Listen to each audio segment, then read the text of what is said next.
sound, please. Rolling, rolling. A only, mark. And background. And action. I've been involved with the project for 2 years, and we were looking at one point actually shooting in Massachusetts, which is where the story took place. And Massachusetts also has a good incentive program. But when we did a comparison and we looked at the budget comparisons and the incentives that were available in Michigan, it was more cost effective for us to shoot it in Michigan. And by, in looking in Ann Arbor, in that area, and in Detroit, we found architectural similarities to the East Coast. So we were able to really duplicate the look of Massachusetts here. Yeah, it's totally exceeded my expectations being here in Michigan. I didn't know what to expect. We came in August. My producing partner Andrew Sugarman and I came here and to do a pre-scout and to make sure we're doubling this for New England.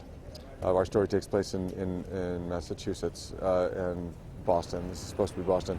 And we did a 2 or 3 day scout to make sure we could make that work, which we were really pleasantly surprised. We thought, wow, this really will work. And then, but just didn't know in terms of crew and how easy it would be. And I have to say, pretty much on every front, it's been way exceeded our expectations. The locations have been fantastic, and everyone's so willing to work with us and wants us here. And the crew has been one of the best that I've worked with. So I grew up in Bloomfield Hills. And moved to LA? I was in LA for 17 years. I moved there in 1991 and just came back about a year ago. It actually, when I first came back, I was apprehensive about getting back into the film business, but coming back and working with the guys that I'm getting a chance to work with is great. Everybody's happy to work. That's the one difference between here and in California. I think people took it for granted that there was always going to be work, and people here are hungry, they enjoy it, everybody's happy, we all work together as a team. Yeah, it's great. I'm originally born and raised here in Michigan, live in Hamtramck. And you have experience in the film business where?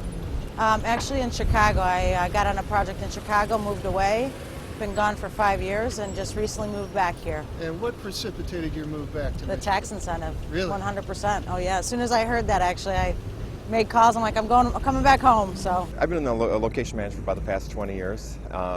Past 10 years, our industry got hit really hard. A lot of our industry moved out of town. Actually, even got out of it just because it was suffering so much.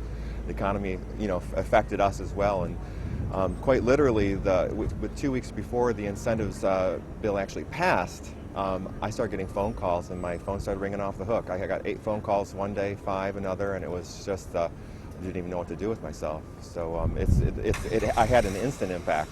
I mean, quite honestly, before it was even signed, I had already been affected by it and was probably one of the first people actually working because of the new incentives. Yeah, we're using the Detroit 1st Precinct. We're here at the courthouse steps. We're using Jackson Prison, the courthouse in Jackson, a few other different places in Jackson. We're in Chelsea and Dexter and Ann Arbor, of course, where we're based.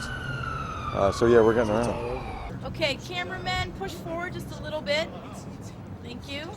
From where to where? I don't know this one senator, Republican woman. We got the camera. She does not give the right facts. I mean, especially about this movie. She was on Frank Beckman, and we understand she said Hillary was only here for 1 day, took $1 million and left. She's wrong. Hillary's maybe's missed 1 day of the whole shooting. She's been here for the whole deal. She's in almost every scene, so I mean that was false. Just from starting in the back, just take one more step back, except the camera's right here. Stay here. I mean, the incentive employ a lot of people, helps the economy. I mean, all these people that come here, they go to hotels, they eat here. All these people that are here, we go to Coney Island, Lafayette, Coney Island, they're staying in the Residence Inn, the Holiday Inn. I mean, the fuel, just alone in the fuel they buy every day. I mean, we fuel our fuel truck maybe twice a day with fuel, every place we go. I mean, there's a lot of money being spent here, money that the only reason they're coming here is for the incentives. That's the only reason. There's no other reason, because when you're shooting Boston, why would you come here to shoot Boston? It's because of the incentives.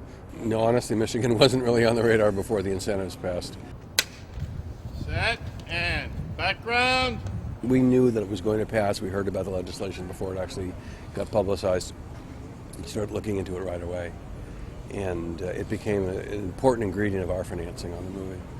So it's not just a windfall as it might be to a studio, it actually becomes a necessity for an independent film. In order to get the movie financed, you actually need those incentives. The Michigan incentives made it possible because, in our economic climate, a female-driven movie that's a drama is a marketing challenge, and studios are sort of nervous about it because especially with a tense drama like this, it's very what they call execution dependent. On the page they go, yeah, well, it's great, but it only works if the movie's great. If the movie's just okay, then it's like every other movie. So they tend to be, there's not a franchise that they go, we know how to sell this. So with a drama like this, you really have to be tight on the budget. And the extraordinary Michigan incentives enabled us to make it work, make the numbers work, and in turn provide a lot of jobs in Michigan.